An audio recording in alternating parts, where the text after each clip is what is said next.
लेखिका द्वारा रचित यात्रा वृतांत साना साना हाथ जोड़ी में गैंगटॉक शहर के अनुपम सौंदर्य को इतने चित्रात्मक रूप से प्रस्तुत किया गया है कि हमारा मन भी सैर करने लगता है।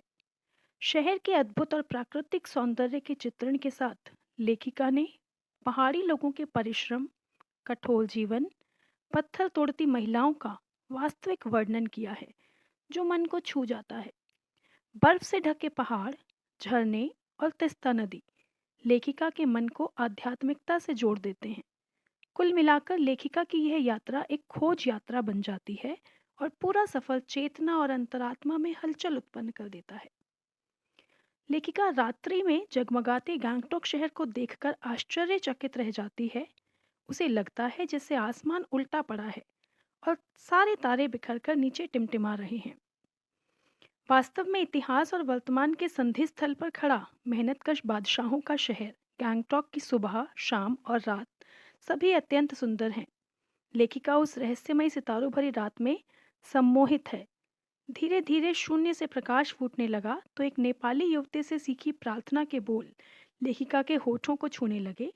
साना साना हाथ जोड़ी करतहु प्रार्थना, हामरो जीवन तिमरो कौशली, जिसका अर्थ है छोटे छोटे हाथ जोड़कर प्रार्थना कर रही हूँ कि मेरा सारा जीवन अच्छाइयों को समर्पित हो। सुबह आंख खुलते ही लेखिका बालकनी की तरफ भागी क्योंकि लोगों के अनुसार वहां से कंचनजंगा चोटी दिखाई देती है। किंतु मौसम अच्छा ना होने के बावजूद बादलों के कारण लेखिका कंचनजंगा की चोटी को नहीं देख सकी। गंगटोक से 139 किलोमीटर दूरी पर यूमथांग था। लेखिका गदराए पाइन और धूपी के सुंदर नुकीले पेड़ों का जायजा लेती हुई पहाड़ी रास्तों पर आगे बढ़ी। वहां लेखिका ने बौद्ध पताकाएं देखी। नार्गे ने बताया कि इस बुद्धिस्ट की मृत्यु होने पर उसकी आत्मा की शांति के लिए शहर से दूर किसी पवित्र स्थल पर 108 श्वेत पताकाएं फहरा दी जाती हैं। किसी नए कार्य का आरंभ करने पर रंगीन पताकाएं लगाई जाती हैं। यात्रा के दौरान लेखिका ने लॉन्गस्टॉक स्थान देखा जहां गाइड फिल्म की शूटिंग हुई थी। इसी स्थल पर तिब्बत की दोनों स्थानीय जातियों के बीच चले सुदीर्घ झगड़ों के बाद शांति वार्ता शुरू हुई थी। उन्हीं रास्तों पर नार्गे ने लेखिका को प्रेयर व्हील दिखाया जिसे घुमाने से सारे पाप धुल जाते हैं। उसे देख लेखिका को लगा कि पहाड़ हो या मैदान, इस देश की आत्मा एक जैसी है। वीरान, संकरे और जलेबी की तरह घुमावदार रास्तों पर यात्रा करते लेखिका के समक्ष हिमालय बड़ा होते होते विशालकाय होने लगा। वादियां चौड़ी होने लगी। लेखिका किसी ऋषि की तरह मौन होकर सारे परिदृश्य को अपने भीतर भर लेना चाहती थी। मेरे नगपति, मेरे विशाल कहकर लेखिका ने हिमालय को सलामी देनी चाहिए। तभी जीप रुकी। लेखिका के सामने था सेवन सिस्टर्स वाटरफॉल। सैलानियों ने तस्वीरें खींचनी शुरू की।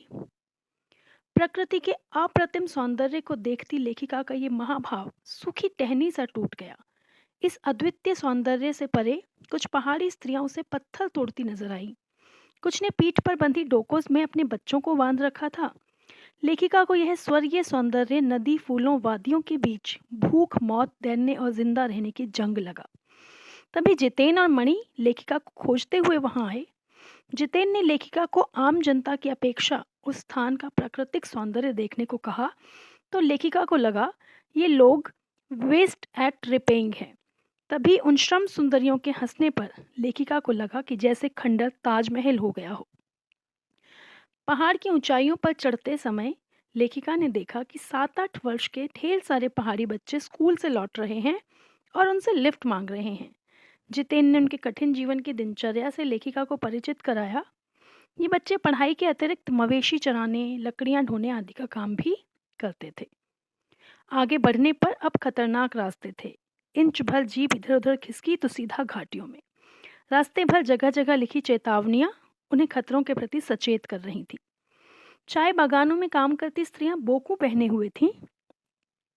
डूबते सूरज की स्वर्णिम आभा और सघन हरियाली के बीच चटक लाल रंग का बोकू पहने एक युवती के सौंदर्य से लेखिका इतनी प्रभावित हुई कि चीख ही पड़ी। यूमथांग पहुंचने के लिए लेखिका को लायुंग में पड़ाव लेना पड़ा। एक नन्ही सी शांत बस्ती है।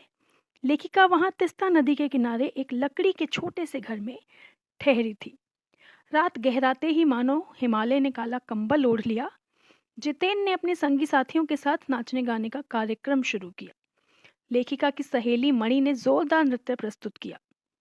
लायोंग में सुबह लेखिका बर्फ देखने की इच्छा से टहलने निकल गई, किंतु एक सिक्किमी युवक ने बताया कि प्रदूषण के चलते यहाँ स्नोफॉल लगातार कम होता जा रहा है।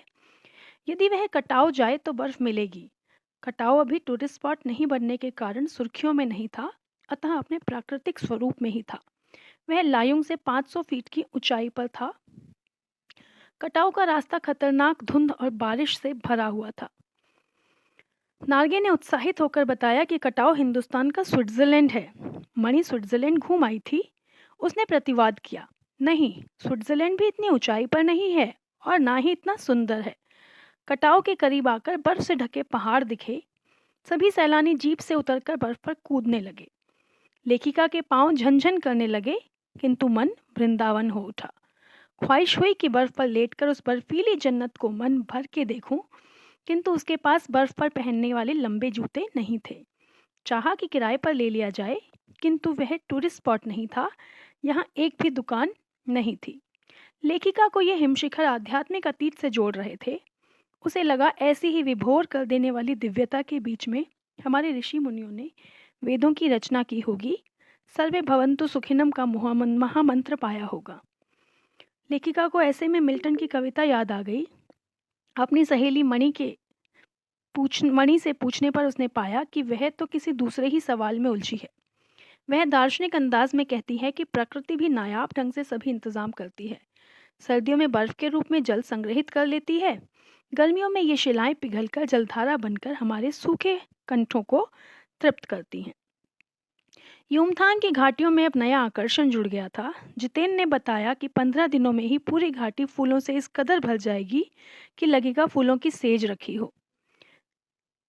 घाटियों, वादियों, पहाड़ों और बादलों की आंख में चौली दिखाते जीप अब युमथांग पहुंची तो थोड़ी निराशा हुई, क्योंकि बर्फ से ढके कटाव के हिमशिखर देखने पर युमथांग थोड़ा फीका लगा।